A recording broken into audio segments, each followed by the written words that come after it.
जाथाव आफादगिरि नेहाथारि आरो लोगोसे जोंनि मोनसे समनि बर' थुनलाइ आफादनि गोख्रों मावथि जोंनि आदा भजेन बर' बिथां दङ।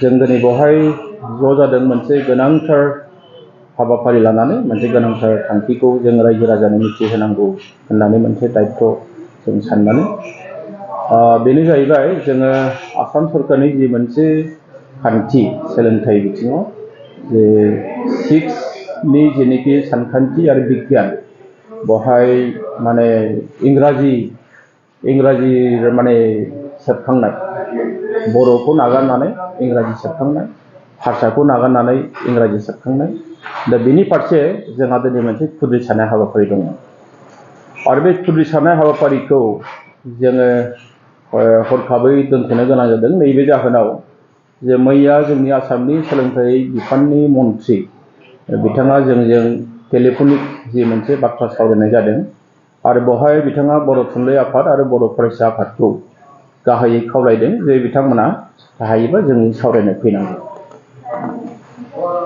आरो बे सावरायनो बिथांनि जि खावलायनाय बेवहाय जों बुंदोंमोन जे जोङो बिथांनि खावलायनायखौ जों मोजां मोनदों नाथाय जोंनो मोनसे हांख्रायलाइ जों मोननांगोन आरो बे हांख्रायलाइखौ मोनोब्लासो जोङो जोंनि जि मोनसे खुद्रिसारनाय हाबाफारि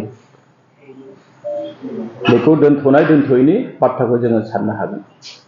दा बे मथेनो बिथाङा जोंनो गांसे नैबे लाइजामखौ हरदों बिथाङा आरो बे लाइजामखौ बिथा खालामनानै जोङो दिनैनि जि मोनसे गोनांथार खुद्रिसारनाय हाबाफारि बेखौ जोङो दोनथ'दों।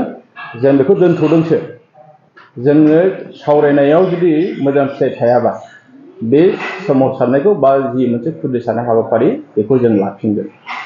बेखौ जोङो मन्थ्रिनो स्पष्ट बाथ्राजों जोङो बेखौ मिथिहोनाय जादों दिनै बे प्रेस मिटनि गेजेरजों आरो बिथांमोना बेखौ मिथिनो गोनां जे बर'फोरनि जि जारिमिन बे जारिमिनखौ नायब्लानो जोङो मिथिगौ जे बर' हारिया मोनसे माने सोमावसारनानै फैनाय मोनसे हारि बे हारिया दा बेखायनो जोंनि राव थुनलाइ हारिमुखौ लानानै जों जेब्लाबो थांनानै थाबोदों आरो जोंनि सिनायथिया बर' हिसाबै जोंनि राव थुनलाइ हारिमुखौ लानानैसो जों बर'। दा बे बिथिङाव बिथांमोना 6आव जेब्लानाखि इंराजिखौ जाबसिनना होगोन सानखान्थि आरो बिगियानाव अब्ला जोंनि सिनायथिया बोरै थागोन बे जोंनि गिदिर सोंलु।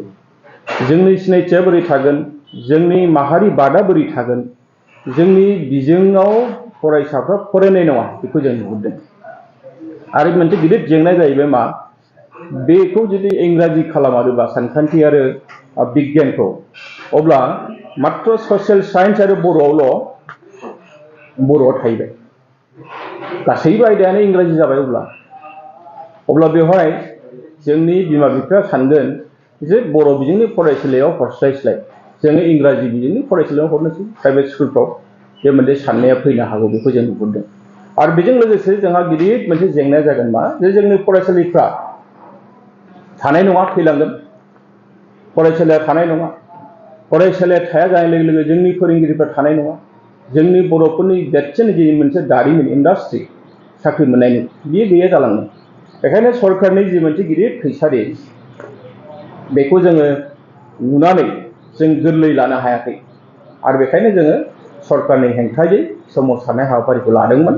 नाथाय जों दिनै बे समाव जों गोजोनथ'दों जे सरकारा दि जोंखौ लेंहरदों सावरायनायाव बेवहाय बर' थुनलाइ आफाद बर' फरायसा आफादा बाहागो लागोन। जों बाहागो लाया होननानै बुङा जों सावरायगोन आरो सावरायनायनि गेजेरजों फिथाइया मा थायो बेखौ जों नुगोन। फिथाइया जुदि मोजां नङाब्ला जों लोगो लोगो सोमावसारगोन।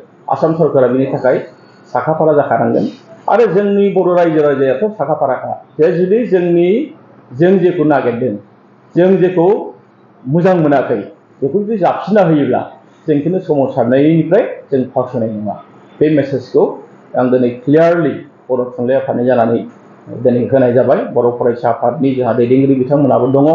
जों बे प्रेस मिटनि गेजेरजों आसाम सरकारनो स्पष्ट जोङो मिथिहोदों आरो जोंनि बर' रायजो राजाखौबो जों दिनै खावलायगोन जे दिनैनि हाबाफारिखौ मानो हरखाबै दोनथ'नो गोनां जाखो सोरबा सोंनो हागौ। बेवहाय आं दिनै बेखौनो बुंगोन जे जोंखौ सरकारा खावलायदों सावरायनो थाखाय मोजां जायै गाज्रि जायै जों सावरायगोन नाथाय जोंनि फारसे खुनु मोनसे गोरोन्थि साननो नाङा। बर' थुनलाइ आफाद बर' फरायसा आफाद जोंनि माखासे माहारि आफादफोर दङ, लोब्बा आफादफोर दङ, बिसोरनि सायाव खुनु मोनसे गोरोन्थि साननो नाङा जोंखौ।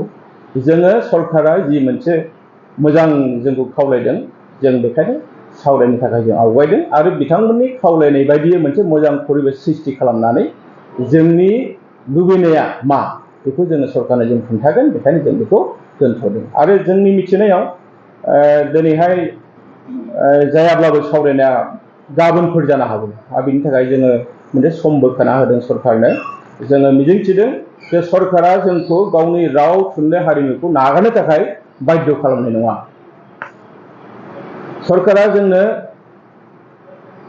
दिनैनि दिनाव NEP बाथ्रा बुंनो थाङोब्ला जोंनि भारतनि गाहाय मन्त्रि, जोंनि भारतनि नखर मन्त्रि बिथांमोना बुंदों जे हिन्दी रावजोंनो, गावनि बिमानि रावजोंनो मेडिकेल फरायनो हानाय, इन्जिनियार फरायनो हानाय बाथ्रा बुंदों। नाथाय जोंना उल्था, जोंनि आसाम सरकारा मा खालामना दों दायो जे असमिया बिजोंनि फरायसालि, बर' बिजोंनि फरायसालि, बिमानि रावनि फरायसालिखौ फोजोबस्रांनानै बेवहाय इंराजि बिजोंनि गायसननो थाखाय बिथांमोना माने होंगो दोंगो जादों। बे जोंनि थाखाय दुखु गोनां बाथ्रा होननानै जों दिनै बे प्रेस मिटनि गेजेरजों बुंनो नागिरदों। जोबथारनायाव जोङो आरोबाव खावलायबावदों आसाम सरकारखौ जे जोङो जोंनि जि मोनसे गावनि राव, बे रावआव जों मालाबाबो कमप्रमाइज खालामा। कमप्रमाइज खालामैनि थाखाय जोङो जोंनि हारिया दिनैसिम बे बिथाथियाव सफैदों। सरकारा बेखौ गोसोआव लाखिनाया मोजां। आरो जुदि बिथांमोना इंराजिखौ जाबसिननानै होनो नागिरदोंब्ला जों दिनै बिथांमोनाव सोंगोन, बर'खौ बिथांमोना मा जाजानो लुबैयो? बर' हारिखौ बिथांमोना मा जाजानो लुबैयो? जे जोंनि हारिखौ रावखौ नागारनानै, थुनलाइखौ नागारनानै, जोंनि हारिमुखौ नागारनानै मोनसे हारिया हारि हिसाबै थांनानै थानो हायो नामा? बेखौ जों दिनै सोंनो लुबैदों सरकारनि सेराव।